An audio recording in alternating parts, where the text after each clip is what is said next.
अगर आप अपने खानों को जायकेदार और खुशबूदार बनाना चाहते हैं तो बस ये मसाला घर पे तैयार कर लें और अपने खानों को चार चांद लगा दें। First, welcome to Sultana yummy food secrets. Allah ताला आप सब पर अपनी रहमतों और बरकतों का नज़ुल फरमाए। आज की रेसिपी मसाले की रेसिपी है कि आप किस तरीके से मसाला तैयार करके अपने खानों में जायका और खुशबू ला सकते हैं। तो इसके लिए हमें जो मसाले चाहिए, यहाँ पे मैंने 4 चम्मच जो हैं वो सफ़ेद ज़ीरा लिया है।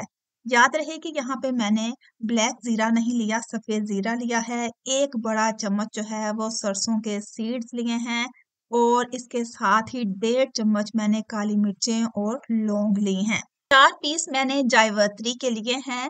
ये खानों में बहुत ही इश्तेहा खुशबू पैदा करते हैं।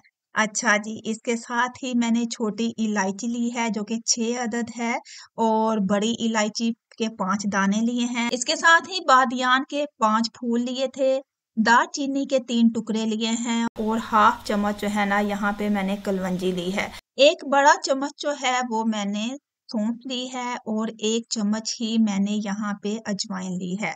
अच्छा जी, और इसके साथ ही 1 चम्मच मैंने यहाँ पे राई दाना लिया है, 3 चम्मच यहाँ पे मैंने सूखा धनिया लिया है। अगर आपके पास कड़ी पत्ता मौजूद है, तो 2 पत्ते आप कड़ी पत्ते के यहाँ पे शामिल कर लें। तो मेरे पास मौजूद नहीं था इसलिए मैंने उसे स्किप कर लिया।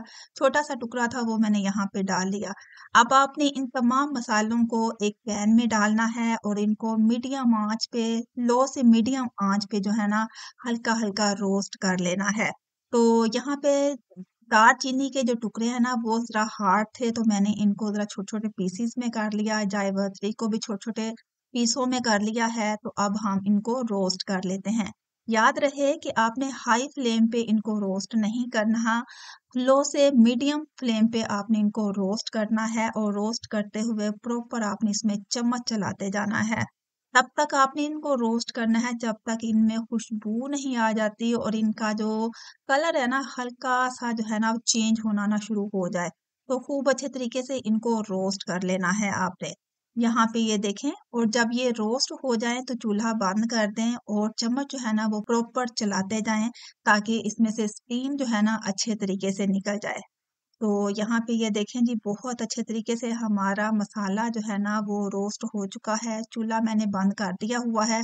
जस्ट 3 से 4 मिनट लगेंगे आपको ये रोस्ट करते हुए और उसके बाद आपने चूल्हा ऑफ कर देना है। चूल्हा ऑफ करने के बाद आपने प्रॉपर चम्मच चलाते जाना है क्योंकि पैन तो गर्म ही रहेगा और पैन के गर्म होने की वजह से ज़ीरा जो है ना जलने ना पाए, धनिया जलने ना पाए। तो कोई भी आपका मसाला जला हुआ नहीं होना चाहिए, बस लो से मीडियम आँच पे आपने इनको रोस्ट कर लेना है। तो रोस्ट करने से मसालों में बहुत ही अच्छा-सा एरोमा पैदा हो जाता है, खुशबू भी अच्छी आती है और खाने में जायका भी इंक्रीज़ हो जाता है। तो यहाँ पे जनाब हमारा मसाला जो है ना वो रोस्ट हो गया है, चूल्हा मैंने बंद कर दिया है। अब हम इसको चूल्हे से उतारेंगे और इसमें से अच्छे तरीके से हीट जो है ना वो आपने निकाल देनी है। तो जब मसाला आपका ठंडा हो जाए, तो ठंडा होने के बाद आपने जिन ग्राइंडर या ब्लेंडर में आप मसाले पीसते हैं, उन ग्राइंडर और ब्लेंडर की मदद से आपने इन मसालों को खूब अच्छे तरीके से पीस लेना है। मसाला ठंडा हो जाए तो आपके पास जो ग्राइंडर वाली डब्बी है तो उसमें मसाला डालें और इसमें प्रॉपर जो है ना वो आपने पीस लेना है।